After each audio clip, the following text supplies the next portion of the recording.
안녕하세요. 개미에겐 종교다. 939% 폭락한 황제주. 믿음으로 더 오른다. 저게 뉴스 제목입니다. 앞으로 어떤 일이 벌어지는 걸까요? 어떤 상황들이 생길까요? 참 우려스럽습니다. 저러다가 어떻게 될까? 인생이 저런 주식에 끌려든 이들의 삶이 어떻게 될까요? 좋다 되는 겁니다. 황제주죠, 황제주. 우리가 생각해 보자고요. 과거에 황제주가 어땠습니까? 황제주라고 해가지고 그렇게 돈을 되게 많이 벌었던가요? 결국에는 시간이 지나면 저 거품은 꺼집니다. 피할 수 없다라는 겁니다. 저기 뭐야, JTBC 드라마 재벌집 막내 아들 보면 뉴 데이터 테크놀로지 라고 하는 이제 가상의 기업이 등장했죠. 거기에 송중기가 연기한 진도준이 고모 진아영이 소유한 수령의 통을 이제 손에 넣으려고 뉴 데이터 테크놀로지 주가가 오를 거다라는 정보를 흘려가지고 진아영이 1,400억 원을 투자해가지고 이제 부자가 되겠다고, 돈 많이 벌겠다고 주식에 투자했다가 다 말아먹죠. 그 뉴 테크놀로지, 뉴 데이터 테크놀로지의 모티브가 된 기업이 새로운 기술입니다. 새로운 기술. 1999년 8월 달에 공모가 2,300원으로 코스닥에 상장되었다가 10월 달에 1,890원. 그러나 2000년도 3월 달에 28만원. 6개월 만에 150배가 상승했습니다. 150배가. 시가총액은 그 당시에 금호나 롯데나 동아, 코런 그룹을 합친 것보다 많았고 재계세율 7위까지 올랐죠. 그 이후에요. 그 이후에 붕괴했죠. 코스닥이 700포인트였는데 코스피 아닙니다. 코스닥입니다. 코스닥. 700포인트였던 코스닥이 2000년 3월 달에 2834까지 무려 4배 올랐죠. 그리고 2000년 말에요. 525포인트로 81% 떨어졌어요.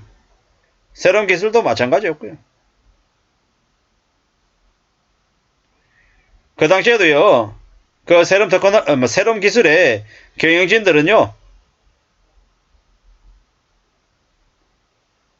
주가 하락이 예상되는 걸 알고 있잖아요. 중간에 매도해가지고 난리가 났죠. 30만원 하던 게 갑자기 5천원으로 떨어졌어요. 지금은요. 지금 한 4천원대쯤 할 거예요. 최근에 저 에코프로 황제주라고 얘기하죠. 100만원 넘어가지고 이제 엄청나죠. 올해 상승률만 985%래요. 985%. 우선주 제외하고 코스닥에서 너무 5라고 합니다. 어떻게 될까요? 에코프로를 보면서 새로운 기술이 떠오르는 게 말이 안 되는 얘기일까요? 아니면 나중에는 비슷한 모습을 내보일까요? 저는 이제 K 배터리 어쩌고저쩌고 얘기하는 저 에코프로가 저렇게 엄청난 성장력, 경쟁력을 가지고 있는지 사실 잘 모르겠습니다. 985%가 성장할 만큼의 저 저력이 있는 거였을까? 아니면 저게 또 누군가가 또 뛰어들어서 개미들의 돈을 다 빼앗아가기 위한 개수작인가? 라는 좀 이제 의심이 드는 거죠. 어차피 투자는 개개인의 선택이라고 얘기했습니다. 하지만 좀 심한 것 같은 거죠. 저렇게 무리하게 저렇게 일을 벌리면 나중에 어떻게 될까? 어떤 일이 생길까? 알 수 없는 거죠. 참 충격적인 일들이 벌어질 겁니다. 잘 봐야죠. 잘 살펴야 됩니다. 사는 게 절대 쉽지 않다라는 거. 만만하지 않다라는 거. 명심해야 될 겁니다. 앞으로 어떤 일이 벌어질까? 어떤 상황들이 생길까? 이런 생각, 저런 생각, 여러 가지 생각들을 해봅니다. 사는 게 절대 쉽지 않은데, 쉽지 않으니까, 힘드니까, 어려우니까, 뭔가 기대려고 하는 마음은 이해가 됩니다. 뭔가 좀 괜찮은 게 없을까? 좀 답답하기도 하고, 좀 서글프기도 할 겁니다. 그럴 거예요. 하지만 확실한 건 뭡니까? 살아내야 된다는 거. 삶을 또 헤쳐나가야 된다는 거. 우리네 일상에서 좀 괜찮은 원동력을 찾아야 된다는 거죠. 그래야 삶을 살지 않겠습니까? 정신 바짝 차리고 좀 두려워하면서 또 염려하면서 지내야 될 겁니다. 그러지 않으면 안 되더라는 겁니다. 참 씁쓸하죠. 좀 충격적입니다. 어떻게 삶을 살아가야 될까요? 저렇게 많이 이제 올랐다라고 하는데 저렇게 엄청나게 올라갔다. 충격이죠. 정상이 아니라는 겁니다. 940%, 980% 저렇게 폭등했다라는 건 비정상이다. 절대로 순탄하고 좋은 결말을 맞이하기 어렵다라는 겁니다. 새로운 기술이라고 하는 그 기업이 보여준 사례가 저 에코프로의 나중 모습을 보여주는 건 아닌가라는 생각을 해왔습니다. 에코프로 때문에 엄청 떠들어대는 이들 많습니다.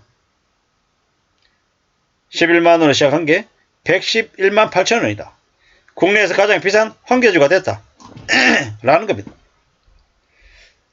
이게 뭔가 싶은 거죠. 이게 뭔가.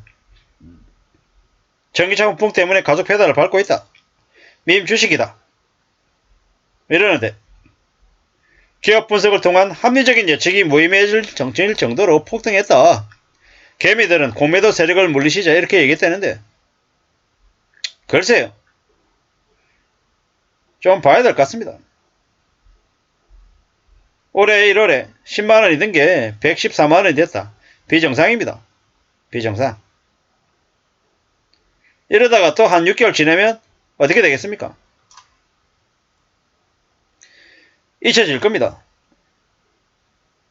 거의 10배, 11배 가량 오른 주식이 나중에 10분의 1 토막이 나면 그 때문에 피눈물을 흘리는 개미들이 엄청나게 늘어날 겁니다. 지금이라도 뛰어들어야 된다. 지금 110만원인데 200만원 간다더라. 이런 얘기를 하는 이들도 많은 걸로 알고 있습니다. 비정상입니다. 비정상이 결국 정상을 이길 수는 없습니다. 시간이 지나면 바뀐다라는 거. 변할 거다라는 겁니다. 잘 생각하고 잘 추스리면서 움직여야 됩니다. 살아간 삶이 얼마나 혹독할지 냉혹할지는 저게 걸려든 사람만이 나중에 알게 될 겁니다. 너무 무서운 세상을 살고 있습니다. 너무 막 나가고 있고 너무 뭔가에 취해서 흥청망청거리고 앞뒤 안 보고 막 달려드는데 저렇게 살다가 인생이 한순간에 나락으로 떨어지는 건 어쩌면 그게 당연한 게 아닌가라는 겁니다. 이번 생은 망했다라는 말을 2030들이 너무 쉽게 얘기한답니다. 그러면 이번 인생을 놔버릴 거냐? 그래도 되는 거냐? 참 무섭다라는 생각밖에 안 듭니다. 우리가 살아간 삶이 내 뜻대로 내 생각대로 뭔가 팍팍 이루어지면 좋겠지만 저렇게 에코프로로 예를 들어서 10배를 먹은 사람이 있을 거예요. 그러면 그 사람의 인생이 해피해질까? 아니라는 겁니다. 감히 말씀드리건데 한번 저렇게 10배 먹는 그 기억을 가지고 있으면 나중에 또 그와 유사한 것들을 찾아다니게 되어 있고 그러다 보면 결국에는 다 날리고 폐가 망신하게 되어 있습니다. 함부로 저런 것에 뛰어들지 않기를 바랄 뿐입니다. 감사합니다.